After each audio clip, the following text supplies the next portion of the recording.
Hello, welcome participants to this series of ATTACK webinar that preparing for promotion, under which we treat interesting topics that borders on promotion. And we are privileged to have in our midst this afternoon, December 17, 2020, one of our own, somebody who is very experienced in the teaching. He has been in the senior second cycle institution, moved to the tertiary, and in fact, he has gathered a wide range of experiences to share with us regarding teaching. And he will be taking us through the topic, teaching methods and techniques. That's what he'll be treating with us. The one who is going to present to us is our own Dr. Emmanuel Roxin Emison. He is the current head of Department of Art Education in the University of Education, Winneba. Participants, join me welcome Dr. Emmanuel Emison to share with us his view on teaching methods and techniques. Thank you. Dr. Emison, you're welcome. Thank you, Dr. Oseni Kwekwe-Issel. Thank you for the opportunity to share something on teaching methods and techniques.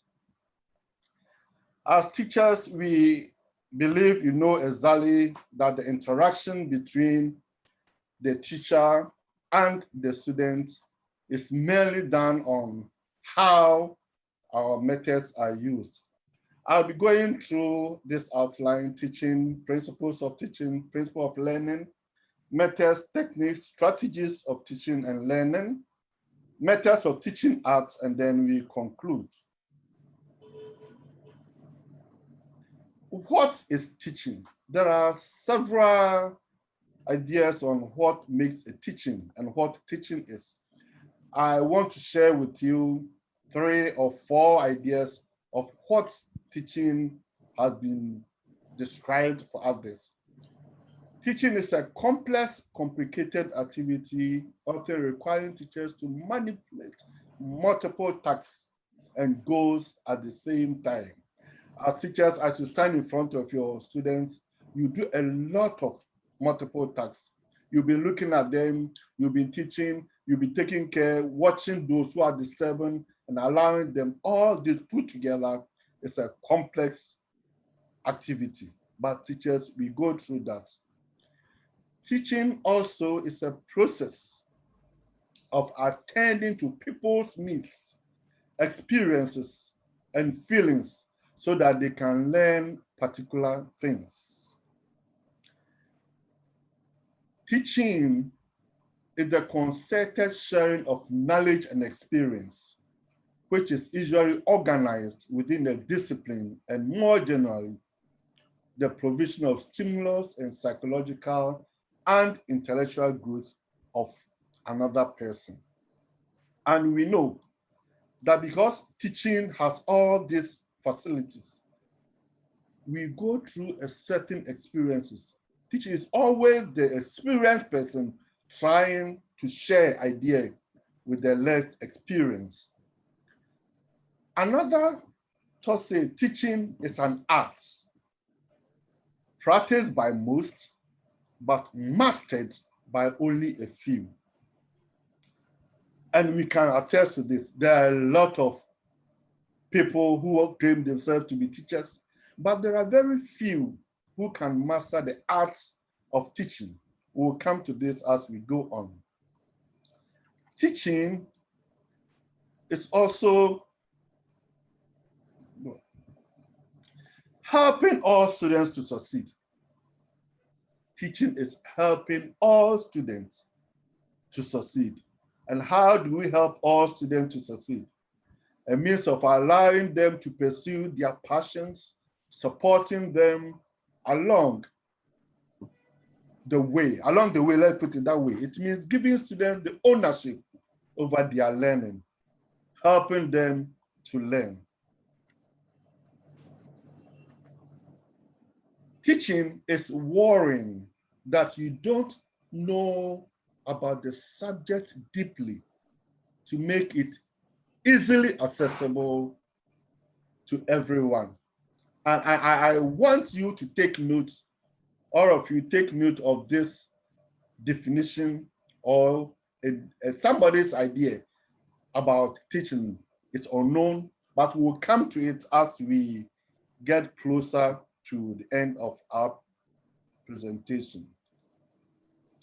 I would like us to go through a very simple thing, and that is finding out principles of teaching and learning. And I got this definition from Cambridge English Dictionary. Principle basically means idea or a rule which explains or controls how something happens or works. So when we're looking at principles or learning or principles of teaching or principles of learning, then we'll be looking at the basic idea, basic rules that explains how people learn and how teachers also teach in their various disciplines.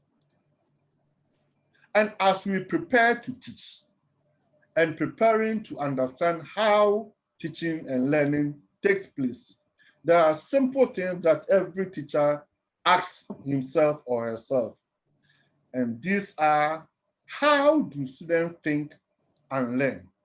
Every teacher must know how your students think, how they learn in order to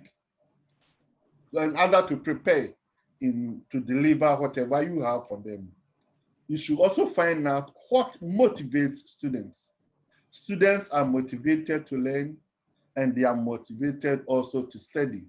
And how do we do that? Teachers must know what motivates students in order to build on it. Teachers also need to know why are context, interpersonal relationships, and emotional well-being important to students' learning.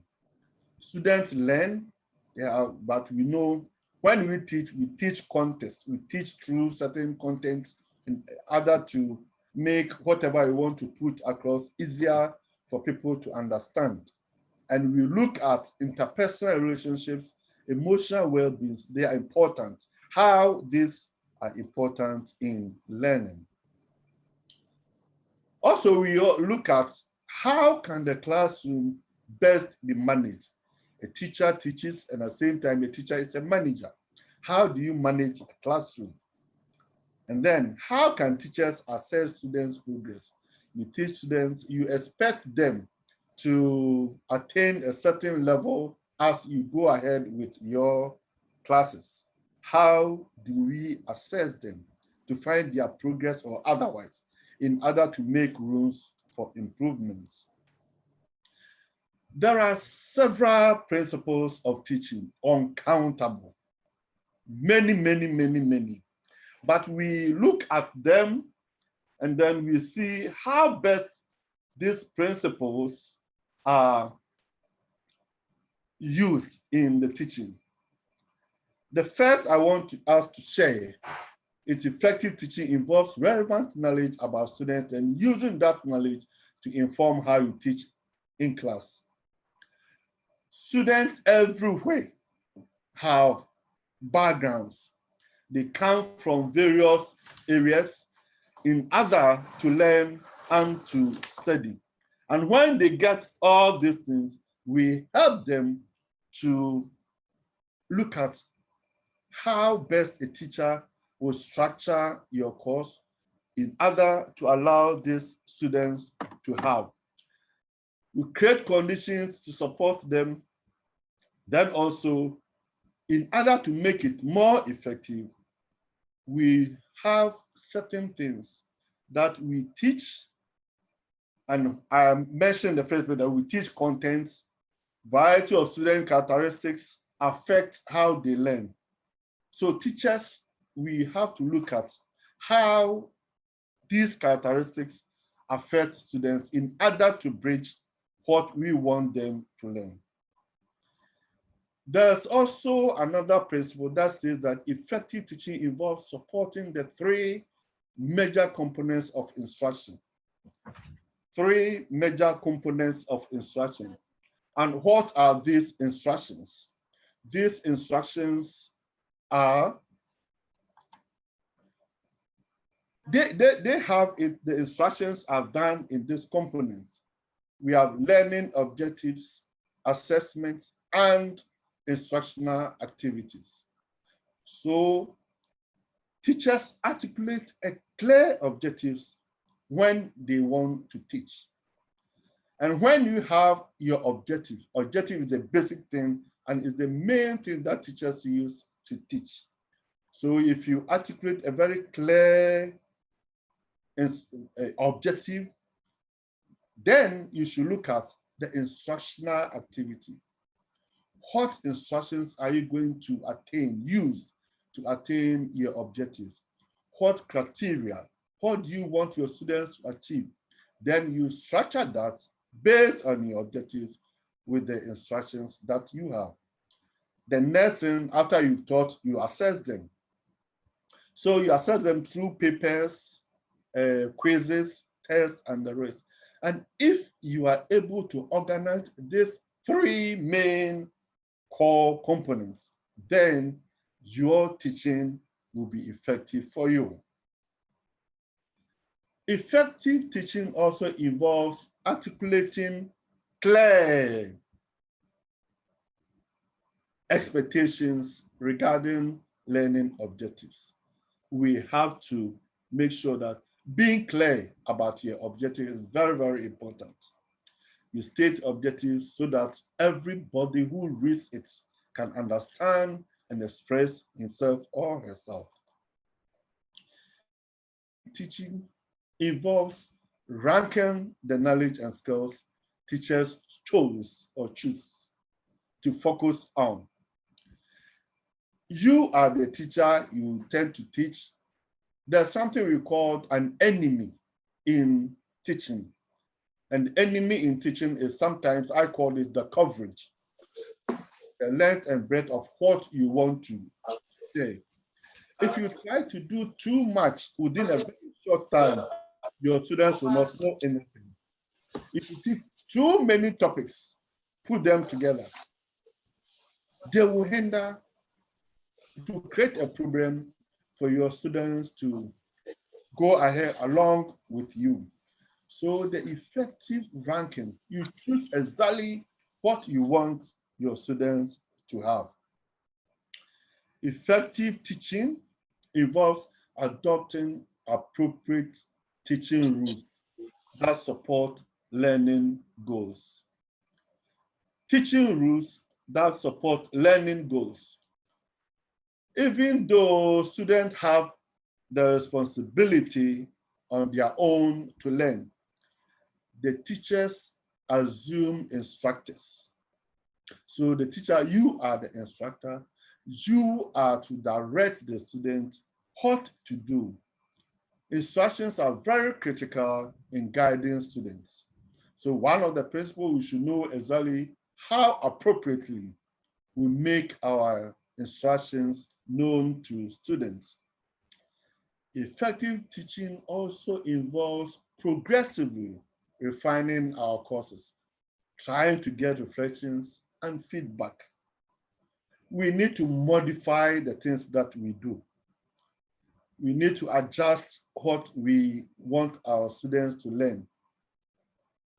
Purposely or purposefully, we try to create conditions, situations, and where such situations help us to create the environment in order that the courses that we teach will be meaningful at any particular time. And such being meaningful at any particular time will be based on how the course is reflected and the feedback that we receive from students. Then let's quickly look at feel about how students perceive or how students learn. Students' previous knowledge can help or hinder whatever they want to learn. If students have bad habits, ideas that they have learned, previous knowledge about something that is not good, it hinders how they learn. If they have knowledge about things that they think are very good and that will help them, it also rather helps facilitate how they learn. So in whichever way that we see it, the knowledge a student have before coming to your class affects how they learn.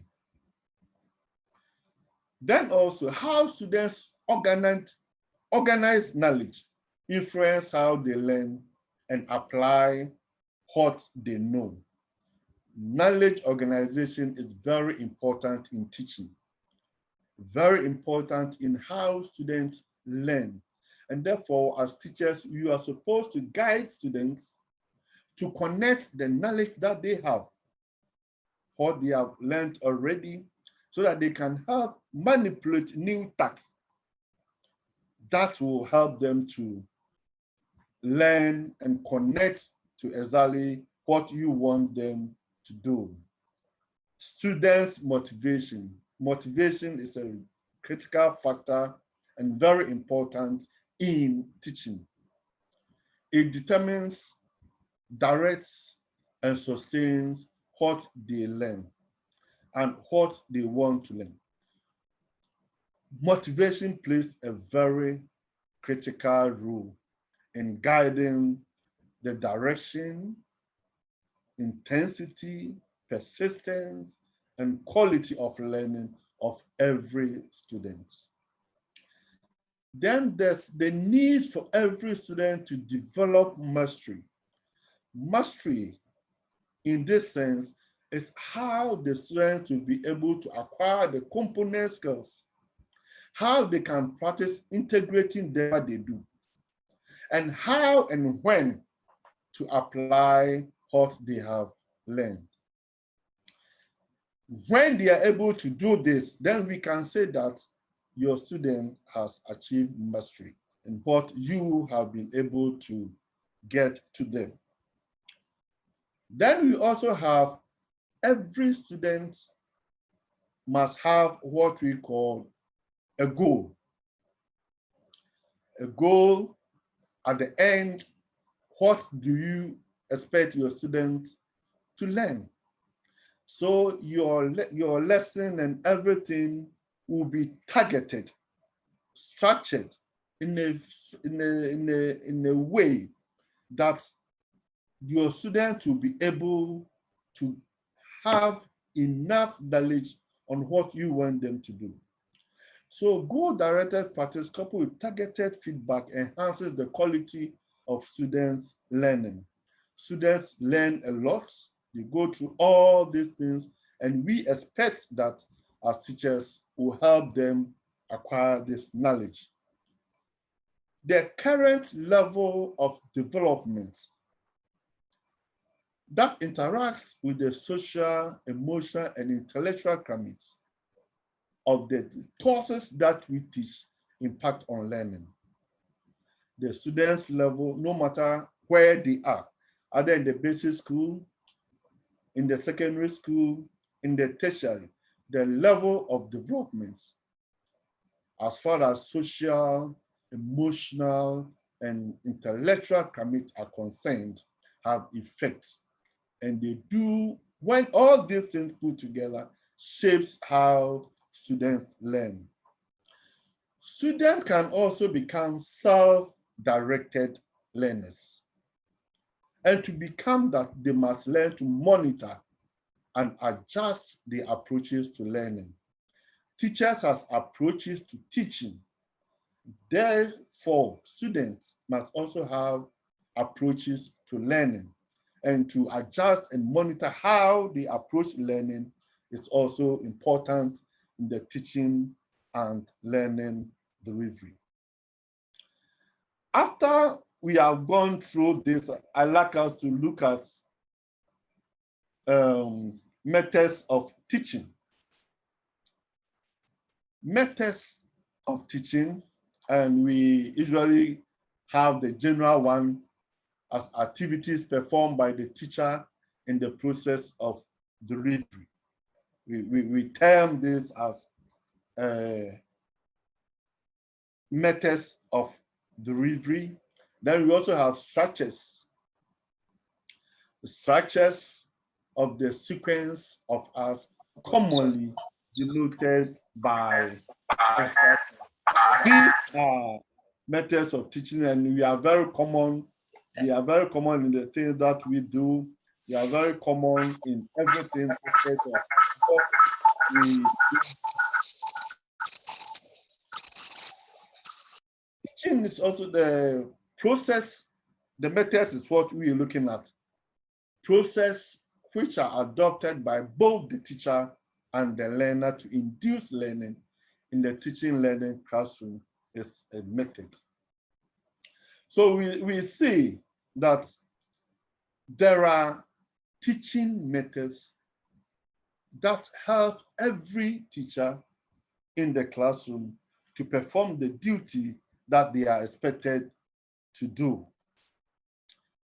Teaching method comprises the principles and methods used by teachers to enable students' learning. We direct students to learn, and therefore we have these principles, we have these methods that we use to help students to learn. Now, there are types of teaching methods which are normally put together, and as teachers, we all have heard of teacher-centered method, learner-centered method, content-focused methods, and then we have a hybrid of the three: teacher-centered, learner-centered, content-focused method. Now, all these are the basic three teaching methods that are available to many.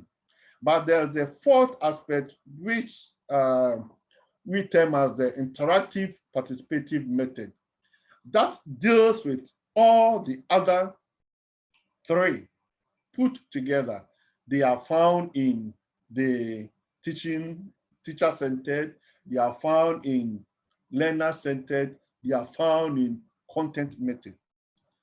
And let's take one after the other. Teacher-centered method, we have all teachers. And as such, we all know, we have heard this so many times from the training college, those who have been teacher-centered, where we think the role of the teacher is the teacher is a master, is the master of the subject matter. Is looked upon as the expert on the authority of the thing that he teaches. Learners on the other hand, presumed to be passive. They look at the teacher as the teacher delivers, because everything is, he is the boss, and what he presents is what we take along and then we use. Then we also have the learner-centered, where the attention is not on the teacher. The attention is on the learner. But what the most important aspect of this is that both the teacher and the learner, or I mean, let's say the teacher or the instructor is both a teacher and at the same time a learner. So the teacher gives instruction and expects the learners to help in whatever they do. The attention this time is on the learner. Teacher plays a dual role as a learner as well. Teacher, we have the students, your people, you go through whatever instruction that you give, you go along with them, making sure that they are the focus of the teaching. They are the focus of the learning. They are the main target when it comes to the teaching aspects. And the example of this can be used as when we have the discussion method, discovery. We'll come to all those things later. Then we have the focus method. It's a category of method both the teacher and the learner have to fit in the content. The teacher and the learner fit in the content as the teacher or what is supposed to be taught. It means the information and skills to be taught are regarded as sacred, important, and if it's in that way, then both the teacher and the learner come together, share the same idea, because there's a saying that when teachers teach, we teach the content of what we know. That is what we teach. And therefore, the content focus is based on the area, the specialization that at that very particular time that you want students to learn. The fourth option that I mentioned, which is the interactive participative method, borrows a bit from the three other methods without necessarily laying emphasis on either the learner, the content, or the teacher. We found out that what we have discussed so far, one, the emphasis is on the teacher, one, the emphasis is on the learner, one, the emphasis is on the content that you, the teacher, you're expected to deliver. But the interactive participative method does not lay emphasis on any of these three, who are the main architects of the three methods that we have discussed. Now, having that in mind, I want us to shift a little into our own area of study, which is the arts, Let's put it that way. And I want us to look at of teaching arts. Then we will link that to the general aspect of teaching with the other methods that are very common or that we know. In the arts area, we have the learner-centered approach. We have the arts as perception, or what many call it perceptual approach to teaching. We have the arts approach as a discipline. This is also another method where we see arts as a discipline from other course areas. We also have the behavioral approach to teaching arts. We have the experiential approach to teaching, and we have the approach based on art content. The approach based on art content has two models that deals with using artists as a model. Then interdisciplinary approach. It's also based under the art content. The learner center, just like what we described in the earlier part of the interaction, concerns specific needs, characteristics of a particular group of learners. So whether you are teaching SS1, they are a particular group. SS2, SS3, first year in the university, second year, third year, they have specific needs. So you use this type of method and use it to guide in order for them to know exactly how they have to go along with their learning. The learner center caters for the needs. And what are the needs? The social needs, economic needs, intellectual needs, psychological needs, spiritual needs of the students that we teach. It also seeks to take the learner as the main aim of teaching and the learning process. Here, attention is given to the learner, and then we expect the learner to help in the areas that you try to help them to gather information or knowledge in. And when we going along this one, you may have teaching techniques. And the teaching techniques that can help us to deliver as far as the learner-centered approach. They can be field trip. If you take your students on a field trip, you help them to go through the aspect of learner-centered. They will have the free aspect to look at certain things and learn from them. Cultural involvement, art exhibition, leadership roles, community involvement, career orientation, art vocations, experiencing art, that is making artifacts, discussion of indigenous and contemporary values, beliefs, attitudes. All these are simple techniques that can help the teacher teach as far as the learner-centered approach in teaching art is concerned. Now let's look at art as perception. We've all done perception. We know what perception is. And it's one of the areas, the methods that helps every art teacher to teach and to teach well. What we call the sensory perception.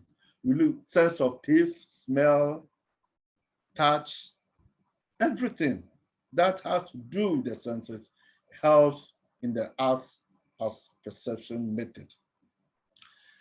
And we believe, and we know, perception based on psychology of using the human senses to learn. The learner is guided to explore the environment. Every art teacher does that. You ask your students to go around to collect information, look for interesting objects, and we go through, and as we go through these processes, we will be guiding the students to learn sensually. It requires a process of organization which leads to the awareness and understanding. You can't teach students art if they don't understand what they are doing. And therefore, we need to help them understand every aspect in the art area that you are trying to help them understand issues. Art approach as discipline. This deals with ways of learning sensually, emotionally, intellectually, and critically. It enables the learner to understand the art of the past, present cultures and develop the ability to form critical judgments. The end product as historical objects that's reflecting on our cultural heritage. We take the art, and then when we subject our students through these techniques, allowing them to understand the past, the art of the past, what is happening around them in the current situation, and how best they can acquire this knowledge that will help them in the near future. We do that. Art approach are discipline. This involves four main aspects of the art areas that we teach. We normally teach art appreciation, we teach aesthetics, we teach art history, we teach art criticism. And we take all these things as various disciplines. In the higher institution, we have a course in aesthetics, we have a course in art history, art criticism, and the rest. So they are a complete discipline out of the other textiles, ceramics, and the rest that we do. So this approach can also help us to spread our knowledge in the arts that we teach. And so interesting is that whichever art discipline that you want to, or whatever art discipline that we teach, we go through appreciation, we take students through aesthetics, we take them through criticism, we take them through history. For every component of art has history, and we teach students. Every component of art has aesthetic values, we teach them. We teach them how to appreciate the works that they do, and then we also help them to critique the various artworks of their colleagues themselves in order to understand exactly what they have done, relating it to our cultural environment and the rest. Then we have the behavioral approach to teaching arts. This deals with learning how the teacher teaches. The teacher gives instruction. Today, we're going to go through this ABCD. Then the students, based on that, decide to work towards that. Be made to do an artwork. When you give such instructions to students, they go through this work and then they do it. They go through different activities in arts and they learn to acquire skills. What skills do we expect them to learn? And in this process, the skills that the behavioral approach helps students to acquire are one, being able to identify the type of skills that they have. If the student is able to identify the skill, that makes him comfortable as he works through the arts procedures. Now, when they identify the skills, they try to maintain them. They keep on doing over and over and over. You maintain the idea so that it will not go away with you. And while they maintain these ideas, what happens? They store the knowledge, and at every point in time, they put the knowledge in use. So they acquire the skill of identification, the skill of maintaining what they have, the skills that they have identified. They learn also to store. They store the skill, and then they put the skill into use. And whether the student will be able to go through this or not depends on the student's behavior. If the behavior is good, if the behavior, as the teacher began with the introduction, are laid down straight and very familiar for students to go along with it, then the behavioral approach becomes very important for them to study. And there are approaches that help us in the behavioral approach to the that we're looking at.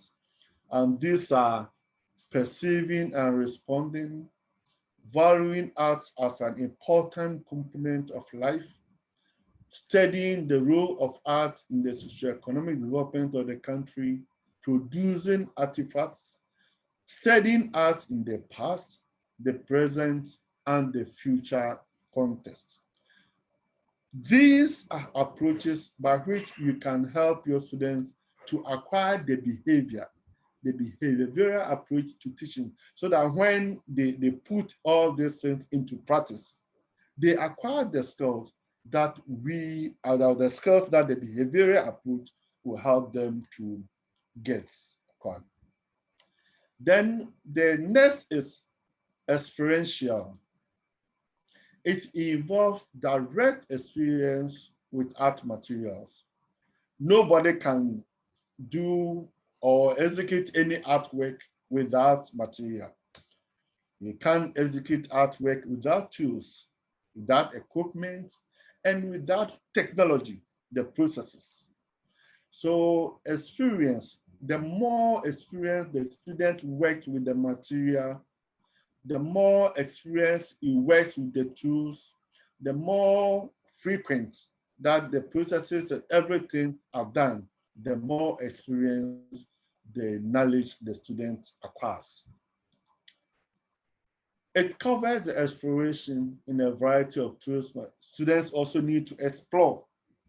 And through the exploration, they discover new ideas.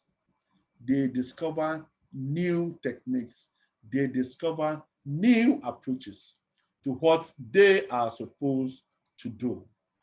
So all these are areas that help in the experiential approach to teaching arts. It requires the use of physical materials, tools, and wide range of ideas. Wide range of ideas. When students have material, physical material, they work with them and they acquire the knowledge. They work with tools, and the more they work with such things, the more experience they get. Finally, this helps it helps the students by encouraging learning by doing. And we know a lot of art students prefer what they do. So if you encourage the student through the experiential, you direct them how to work with tools, how to work with materials, then it will help them to learn, and then they will be able to do things themselves. It allows the learner to interact with available needed materials to create artifacts. Because we are looking at experience, sometimes when learners interact with the available materials they have, they can create artworks that will go even beyond our imagination because they have come into contact with new materials and the rest. Now let's look at approach based on the art contents. Now the art contents are very unique areas. The uniqueness of the art, the studio, non-studio knowledge, cultural backing for art, and issues of relevance of art. All these are parts of the approach based on art content. Specific features of art that make it different from other subjects are studied. Possibility of taking learners through all the 6 features found in any practical work. There are practical ways that we take students to go through, and while they do that, we help them to acquire certain knowledge. And these are some of the areas. Every artwork must have a source of idea, and that is the topic. You look at the media, that is the tools and material that you use, processes and technologies. You study the end product that you think your work is going to give. You study relevant symbolism that will make your work interesting. Then you study the functions and the uses of artifacts. All these things that we have mentioned here can, if you take your mind back to aesthetics, appreciation, art, tourism, and all these things are part of the skills that we need to learn in order to help our students acquire such knowledge. Then we should use artists as model. That is, the idea is studying past artists. If you all take our minds back to general knowledge in arts, we have artists there. We study them. We learn about them. And we take them as models. So we read about them and say, wow, this person's a very good painter. I wish I can learn and become a good painter. Majority of artists look at Albert Glover as a role model, and they try to aspire to what he has done. Likewise, there are other various artists, renowned one, and people also try They take them as their role models and they look up to them as they go through their studies. Then you have the interdisciplinary approach. There are various disciplines, though not in the arts, but there's arts there. We use all this as part of the interdiscipline. I remember and I know that those in the medical school, there's artists there who teach them the anatomy, the drawings, and all these things. It is an interdisciplinary approach. Though they may be in the medical school, but yet there's drawing aspects there in order to know, learn how the human body, the parts are, so that when they are also studying them, they'll know exactly how to go about that. Now, this goes through what we term as teaching arts in through, or let's say, the concept of education through arts. When you look at the model, the discipline, and those things, and how do we take them through art? When you talk of the concept of education through art, we'll be looking at trying to get an ownership of their work. When you teach students, they must own the work. They must be able to integrate many aspects of themselves as far as art is concerned. They have high ideas. They strive to make excellent in the works that they do. They will be able to communicate their thoughts in the form of art. And every artist has what we call the passion for work. And all these are some of the concepts in teaching or learning through the arts. It combines arts with subjects. Therefore, it enriches the curriculum, creativity, and socialization, as I mentioned from the beginning, just a while ago. But there are other disciplines where art is very, very important, and it needs the artist to be there in order to help such type of non-art subjects to also come to learn art. It follows the principles of learning by doing and emphasizes the application of art to life. When you take the interdisciplinary approach that we're looking at, the principle of learning by doing, very, very important. And then we apply the knowledge to life. And that is why we usually have the word art is life.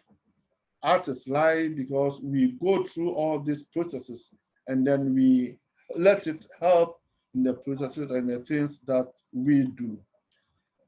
Now you look at methods, techniques, strategies. These are very common in all the areas that we do. We have demonstration, lecture, we have lecture method, discussion method, demonstration, case studies, bars, brainstorming, role play, etc., etc. Now, all these strategies are very common in the sort of works every teacher goes through. But when we take the methods of teaching arts, we apply all these techniques or strategies for teaching art. We apply them, and it's very common. That's why I brought them in. But you look at them as we go along. Selecting a teaching strategy, a method, or technique. We ask ourselves, or you ask yourself as a teacher, this is what I want to teach. These are my objectives. What do you do before you select a teaching strategy? You think about what you want your students to be able to do when they leave your lesson or after you've taught them the course. What do you expect the students to have? What do you expect them to acquire? You think about that one. Then you look at the instructional strategies, whether they are flexible and can be used in several learning objectives. Yes, all the instructional things, the lecture method, demonstration, role play, whatever that we mentioned, they are flexible and you can use them in several learning objectives, depending on what you, the teacher, you want to teach. It's better suited. Some of them are even, they are better suited for a particular set of objectives. You can set objective for your lesson, and the best method for you to use will be demonstration method. So specific methods are meant for particular set of objectives. And the others too, teachers need to use combination of instructional strategies. You can use as many as possible to achieve one single objective. So you go through all these things as teachers so that we can help the end, every teaching and learning process. The end product is that somebody will acquire knowledge. So you take them through all these things for you to help your students to acquire knowledge. Teaching learning process is naturally a social act. And as teachers, we need to be mindful of the quality of the social and emotional dynamics in our course because they impact learning and performance. Very, very important. They impact learning and performance. We talked about the teaching method, all the processes that we need. But teaching and learning go hand in hand. And learning method is a process by which the student undergoes on his or her own without intervention of the teacher to effect learning. Teaching, there's intervention. We, the teachers, teach them, we direct them what they are supposed to do. But when it comes to learning, sometimes they have to do that on their own. Now, if we take them through the emotional and psychological aspect that we have mentioned, we give them the motivation, then the students will be able to learn on their own without the teachers forcing them to go through certain things. That is one aspect. And one thing that we must also learn and understand as teachers is that learning is an ego-threatening task. Too much challenge and the ego and students rebel. Too much tax, too much challenge to the ego and students rebel or retreat. As teachers, we can attest to this. When you force your students to do certain things, sometimes they won't do it. At the same time, too little and they don't progress. Either way, they don't learn. So what do we do? What we have to do as teachers? What we have to do as teachers to stay in between. We don't threaten them and we don't give them too little freedom. We need to be tactful. Where there's a need to push them, we do. Where there's the need to allow them a little flexibility, we do that. In between this is the best way for every student to learn. One of teachers' responsibility as instructors is to recognize the stage where their students are and to help them bridge the transition to the next stage. Right from the beginning, we talk about how to know the level of your students. And I made mention whichever level, primary, GHS, SS, university, once you know the level of your students, you must be able to bridge their transition from that particular stage to the next stage. And that is when we think students can learn. Teaching is worrying that you don't know about the subject deeply to make it easily accessible for everyone. I said from the beginning that I take note of this, and when we get to a point, we'll discuss it. Has it ever occurred to you that you get up in the morning, you go into the classroom to teach, and all of a sudden, you don't know what to teach? If it has once occurred to you, then you understand exactly why this unknown person is saying. You become so worried that you don't know about the subject deeply.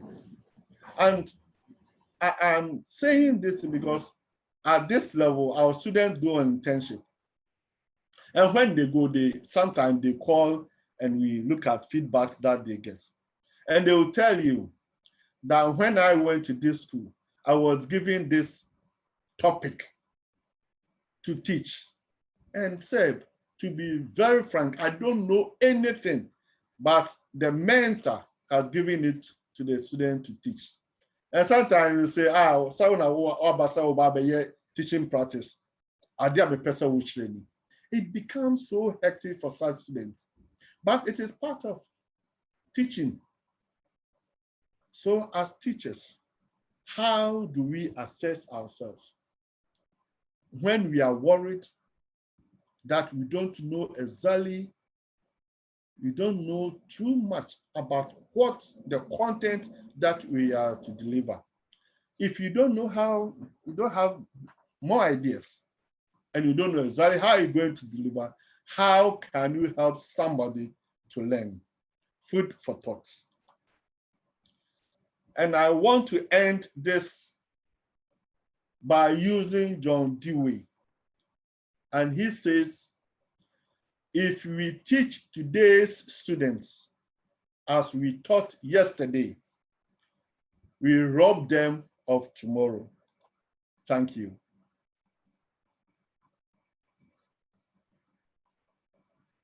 Thank you, Dr. Evanson, for the juicy presentation. Yes, we've taken a lot into our minds, and I hope we are going to engage and then engage the presentation and add more, and then we share ideas on that. So at this juncture, honorable participants, I will invite your comments, suggestions, opinion, questions, so that we all discuss and enjoy this insightful presentation. So please raise your hand using the app, and I'll get you on mute, and then you ask your question. I understand some people are having technical challenge of hearing. Let me put it on record that we have recorded it and we're going to upload it on YouTube. If you go to Attack TV online, Attack TV online, we're just going to put it on YouTube. All the presentation we have done regarding teaching, preparing for promotion is uploaded there for your consumption, so that you can visit it as and when you like. You can, once you get the video, you can share with other colleagues, because we are doing it. We want to help ourselves as teachers. At this juncture, Mr. Nentwie has a question for us. Honorable Nentwie, please, you can ask your question.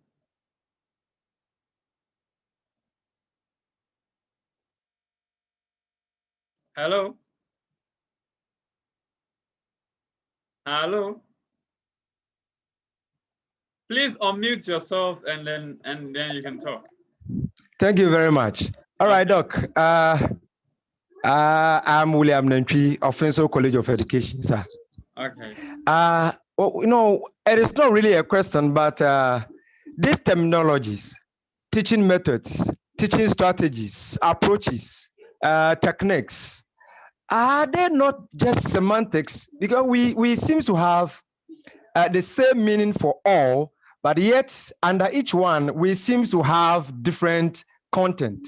For instance, teacher-centered method, learner-centered method, content-focused method of teaching.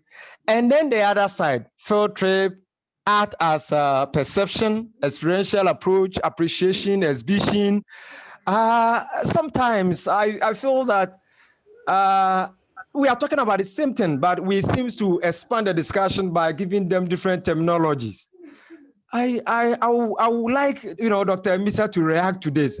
Are they not the same thing we are talking about? I mean, when we say teaching method, teaching strategies, approaches, teaching techniques, but yet you realize that we almost have the same thing explaining all of them. Okay. And so this is what I want us to briefly think about and react to. Thank you very much, Doc. Oh, welcome. And more questions are invited. Please, Dr. Emerson, your reaction to this question? Yeah, I think what he's saying is partly right. They are, though they are semantics, but they are others. You made mention of the approach. The approaches that I explained, if you heard me right, the approaches we had the other methods and those things, strategy, technique, and what again? They sound the same way. They may be the same way, but how they are used at every point in time may differ. Okay. Okay. Okay. Let me add my voice to this discussion. That's interesting in terms of teaching approach, strategies, techniques. Now, when we say a technique, in this context, a technique is your peculiar way of teaching. Somebody may use learner-centered approach, as you are also you may also be using it, but how he uses it, right, may be different. You may be using learner-centered, but you resort to maybe field trip. You resort to project method. Now do the work. Come and comment. What are the challenges you face, right? So a technique is your peculiar way of going about it. That becomes your technique. So technique is unique to each teacher. So sometimes you step in the class of this, you say, wow, this teacher, he is very good at teaching. He knows how to even deliver for me to understand. And then you have gone through school, and there are some teachers, they come to class and say, this one, he's going to whine. He will teach you, but we don't understand. You see it? So that's what the technique does. Now, when it comes to the strategies, you have your teaching method, right? Now, strategies are the activities you are going to, put in place to get this then carry across or done. That is the strategies. Now, when we talk of approach, now the approach has to do with your philosophy of teaching. We have the major approaches which he expanded. An approach that's okay. The teacher is a if you like the ombudsman, the Himalaya of knowledge, and so he'll be pumping it to students. Now that approach is outmoded. Now an approach also says students should be at the center of learning. That is learner-centered. That is the approach. So based on your approach that you have, or whether it is participatory or whatever, based on the approach you have, now you pick methods that you are going to use. And the methods, you can use, the methods in themselves are just, isolated, but you are going to use a lot of strategies, to carry this method. And in using this method, you'll be using your peculiar techniques in delivering. Remember, if 5 teachers are given the same topic to teach, and even using the same approach, they all teach differently. And it all boils down to their techniques. That is my view. Any other contribution, suggestion on that? Thank you very much, Doc. Yeah, let him come in. Sometimes we hear students say, teacher, we want my dear power, so try the. If you have ever experienced this, you understand what these things that we are mentioning are. You may have the knowledge, but a way to impact the knowledge will be the most difficult aspect for the teacher, because you may not know exactly how to approach or how to use any of the things we've mentioned in order to deliver. So they may sound similarly, but they are differences. Thank you. Okay, thank you, Dr. Emerson, our presenter. Please, questions. Just raise your hand, use the app to raise your hand. I'll call you. If you are getting a challenge using the app, you can raise your hand physically. I'll see it. And it means you have to allow your video so that I'll see it and then call you. If you're having a challenge with the app.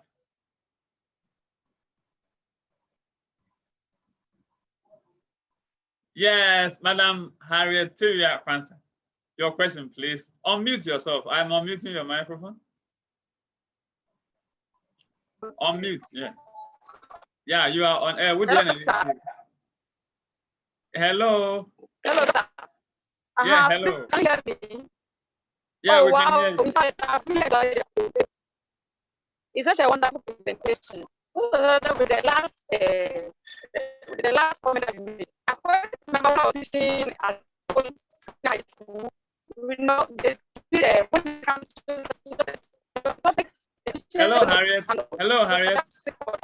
Hello, Harriet. Hello. Yeah, your voice is not very clear. It is on and off. So if you can position yourself well so that we can hear you clearly. We Hello, want to Doctor. hear. I think it's better Hello. now. Yeah, it's better now. I'm saying that it's just a wonderful presentation. We have really enjoyed it.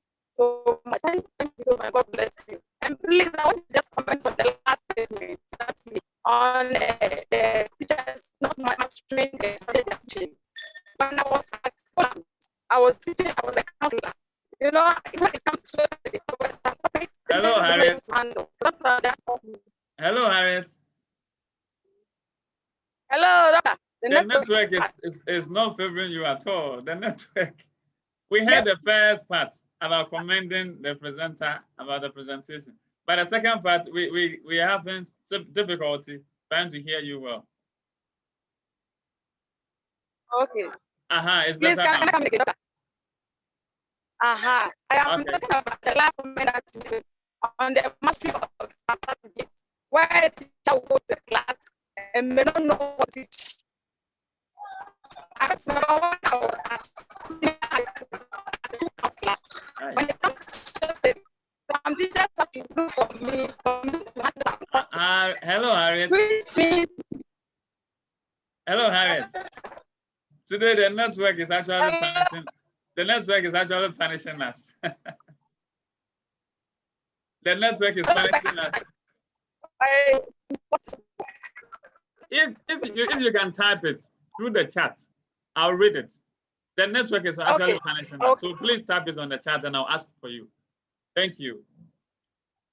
Okay, thank you. Yeah, please, I'm listening. Okay. We listen to your questions, please. If your app is having a challenge, just raise your hand like this and I'll call you. Dorinda, do you have any question for us?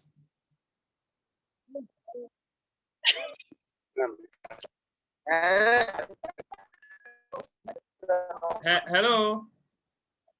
Is anybody having a question, comment, opinion, suggestions for us? Okay. Auntie Margaret Asabia, please unmute and then ask your question.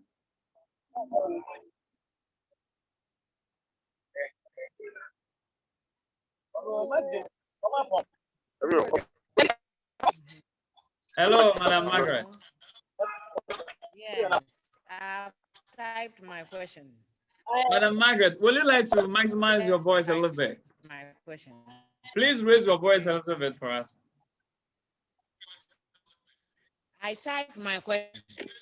You typed your question. I typed. Okay. Okay, so this is a question from Madam Margaret. It says, please, the technique is understood. Can you lay more emphasis on approaches? So it means teaching approaches. You know, he still want to get it. No, type it. Yeah. So Dr. Also, Evans, I would like to take the approach for us. He said he understands the techniques. Now, what about the approaches? Let me add this. I know that the presenter will come on. In terms of the approaches are the bigger umbrellas. They are very huge. If I say huge, Umbrellas. the approach you would take to teaching is based on the teaching philosophy, the mission of the particular school. If I say mission, what is the major thing that is driving the teaching there? What are the students trained for? What is the training for? Right? And that's one, or what are you training the student? Whatever you are going to teach, what peculiar competences do you want the student to gather? So you will select the major approaches he mentioned. Now, the one approach can be, okay, for me, I favor learner-centered. Learner-centered. So it's a whole approach to teaching, right? Good. Now, the approach has to do with tactical way of doing things. And they are all influenced by philosophy of teaching and the principles, right? So you have, okay, this is a major approach. So learner-centered is an approach. Student-centered is an approach. A combination of this, but for learner, teacher-centered, you put it around. You know, he mentioned 4 major ones: interactive, participatory, right? So these are major approaches. The preferred one is, more interactive, learner-centered. The learner will be doing a lot of stuff, and then you will be facilitating the activities. Okay, how did it go? You have a challenge. Now, how do we solve it? You get it? So these are the major approaches. Now, under each approach, you may even have your topic. In fact, the approach is with you based on the training that you have gotten in your school. The approach is with you. So if you go to class, you may realize that, or you realize that whatever you are going to teach, sometimes because of your training background as an artist, you want it to be practical and you want the student to do it. You are doing more of the student-centered approach. So that is your approach. In fact, in the arts, we don't do more of talking. Even in art history, our approach is more of practical because you put the work there and engage the student to talk about it. So per our approach of teaching in art, it is more of student-centered, trying to involve the students so the teacher becomes just an instructor. So the approach is bigger. But if you work within, if you have experienced a lot of teachers, per your training in tertiary institutions, second cycle institutions, you will now know, oh, after this teacher, when he comes to copy notes and then go. Or he will sit under the tree and give the note to the student. You know this teacher is not student-centered because teaching is not note making, or it's not giving notes. You sit under the tree. Let them do the practical activity and then they will write the note, right? They will write what they understand rather than you sitting somewhere and writing the notes. Dr. Emisa, please, he said the approach. If you can throw more light on this for us. I think what you just said explains everything. But for example, when I was going through this, one of the principles that's about teaching, and I said teaching is helping all students to succeed. So how can you help all students to succeed? Which approach do you think we can use all students to succeed? So if you go through, just like the best approach for art is the learner-centered approach. But you use different techniques to help achieve what you set out to do. And that is how it goes. The main thing, but what are the other things that can help you achieve it? And that is what the approach is, the broader sense, just as you explained. And okay. I think There's nothing more than what you have explained. Okay, thank you. Momoni Fuseni, please, your hand is up. Let your question flow. Yes, good afternoon, Doc. Good afternoon, and please mature your voice more for us.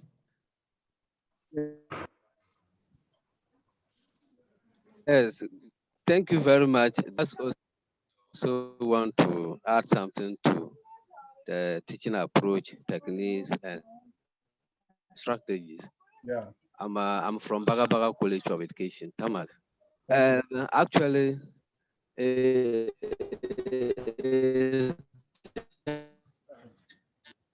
Hello, Momoni. that's what Doc and the approach has to either child-centered or teacher-centered, and that becomes the bigger picture of teaching. So the kind of approach you use will either fall under child-centered or teacher-centered. But when you take each of the approaches, then the techniques become the way the teacher will deliver the lesson. And these techniques may include information giving skills. Our information giving skills differ from one teacher to the other, and that gives you know the technique. Another technique will be motivating skills. This is a technique a teacher can adopt to teach something differently from the other. Another technique That's the technique they are using, but it could also be body of students in class. Perhaps you go around helping them, you go around, you know, to assist them to all activities. Listening skills is also a technique. You know, a teacher can use a lot of mechanisms in his class to make sure that students pay attention attentively in his class. It's a technique he has employed. Questioning skills also fall under teaching techniques. Class managing skills also fall under teaching techniques. But when we also come to strategies in our academia, in the college level, we put strategies to be, you know, forms like demonstration, discussion, discovering songs, games, rhymes, debate, role play, storytelling. These fall under strategies. And and we should not forget that the techniques and the strategies will all fall under what approach you are using.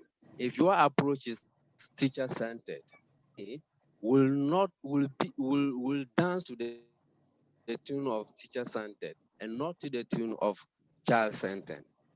For instance, the information may all be coming from the students when you are using child-centered. So that information skill you are exhibiting in the class will come from students more than you, the teacher. And if you are using the teacher-centered, the teaching skill, which is information given skill you have employed, will also dwell much on you, the teacher. So under the umbrella Hello, Momoni. The network is not favoring you. Hello, Momoni. Hello, Momoni. We're not getting Momoni. I think the network is. In the meantime, William Nenchi has raised the hand of. Yeah, Uncle William, please, you're welcome. Well, Doc, thank you very much. And my regards to my friend, Dr. Mumuni, Baga Baga College of Education. Okay. Mine is also just a contribution. Okay. I know now, you know, most of the theories we learn discourage the use of teacher-centered approach to teaching. For this reason, even the lecture method of teaching that was considered teacher-centered now has different activities embedded in lecture method of teaching. And so even if you are using lecture method of teaching, which is highly considered as teacher-centered, today we have lecture question, we have lecture demonstration, we have lecture laboratory, we have lecture recitation, All these are activities that can be employed by the teacher whilst using lecture method of teaching. And so you realize that the use of teacher-centered approach to teaching is highly discouraged. And so you realize that the pre-tertiary education curriculum and then teacher education curriculum all put emphasis on interactivity and inclusivity in the classroom, for which reason most of these techniques that are teacher-centered are discouraged. And so what I want to say is that today, teachers must rather adopt learner-centered approach, which in most cases make our lessons interactive and also improve inclusive education. Thank you very much, Doc. Yeah, thank you for your contribution, Dr. Mumuni and Mr. Emmanuel Lenchi of the Colleges of Education. Okay. Please, any other contribution? Shortly, I'm William. Yeah, William Lenchi. Okay, thank you. No, the one who spoke earlier, I was talking to, I was referring to Mumuni, Dr. Mumuni, and then you yourself. Okay, please, any other question, contribution, opinion, suggestion? Your contribution is enriching this conversation, discussion, and so let this flow.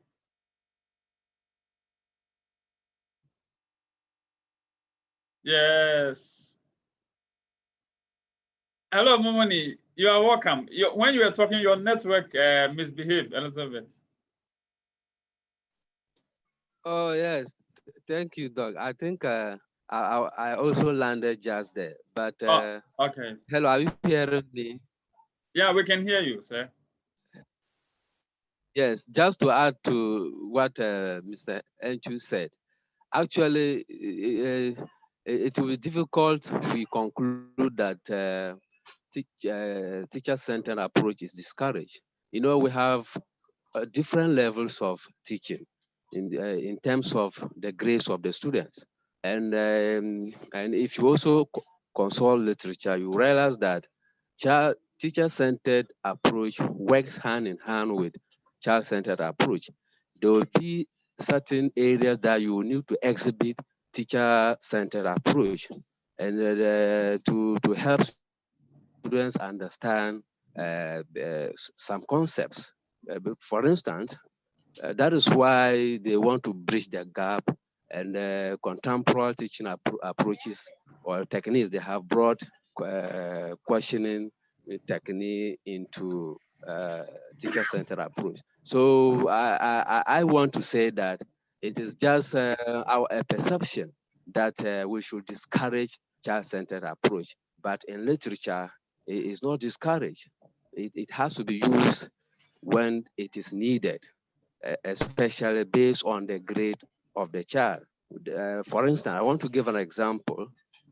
The lecture we have just received here is Doc spoke to us till the end. Now we are now asking questions. He used teacher-centered approach and lecturers. So we wouldn't say it was child-centered. For now, we are all contributing now. So you see, both are blended to achieve the aim. So I don't think empirical evidence has it that we should abandon teacher-centered approach. Thank you very much. Yeah, thank you. Dr. Misa, do you have something to add to that? I think they just like what my colleague just said, when we talk of teacher-centered, in the tertiary institution, we can never do away with it. Because most of our lectures is done just like the way this presentation went on. The teacher needs to present for students to, it is only when it comes to the practical component of the art area that we do. That is when I think you can bring the students in along with you.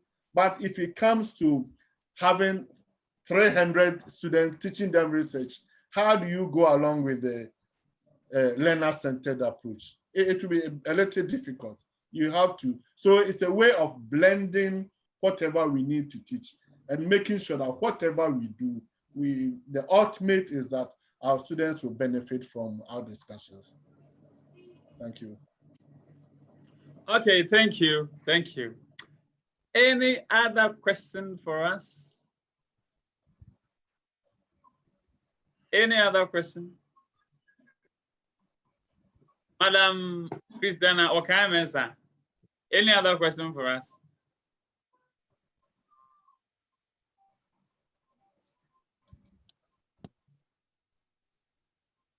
Madam Okamensa, we are listening to you.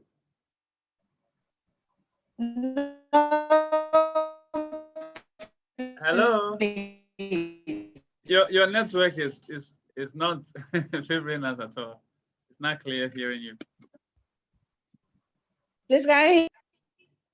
Hi. Yeah, I think it's better now. So that's why I don't want to do any contribution. Yeah. Now it's better. You can go. I'm enjoying the program. Thank you. Okay. Okay. Okay. Okay. Yeah. Any other place? Okay. In the absence of further questions and deliberations, let me kindly join me to thank our honorable presenter, Dr. Kojo Emisa, the head of Department of the Art Education, University of Education, Winneba, for his time to share with us so that he engages in this discussion that will just help us to remind us of what we have learned in schools and even adapt to it. I think that is a very good presentation. Doc, we are so grateful to you for your time. And then to you, participants, we are also happy that you join us. Anytime we share the link, feel free to share with others, other teachers who are going for promotion, whatever. And you see, you realize that whatever we are doing is not only for promotion, right? It's for your practice as well. So we have targeted these two angles that we are doing it. Whether you are teaching in the tertiary or non-tertiary, this is good for you, right? So that we remind ourselves and our call to duty to help train the new generation or the next generation, right? So I'll thank you all for partaking in this. Let me also add that this is going to be recorded shortly. We're going to put it on YouTube. You can go to YouTube, like our video, share it with others so that together we can spread the knowledge and share. God willing, Tuesday, we are going to continue with this webinar. It was because of the elections that we held on small. Then when it's New Year, the holidays will hold on. For now, we thank you all for joining us. And until we meet again next Tuesday or coming Tuesday, it's bye for now.